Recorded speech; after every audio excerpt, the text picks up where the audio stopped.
நல்லதே நடக்கும், நல்லதே நடக்கும்.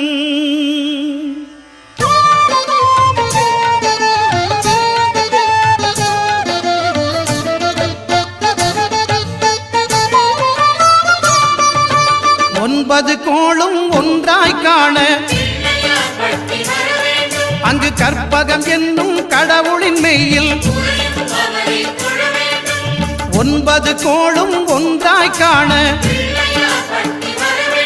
அங்கு கற்பகம் என்னும் கடவுளின் மெய்யில்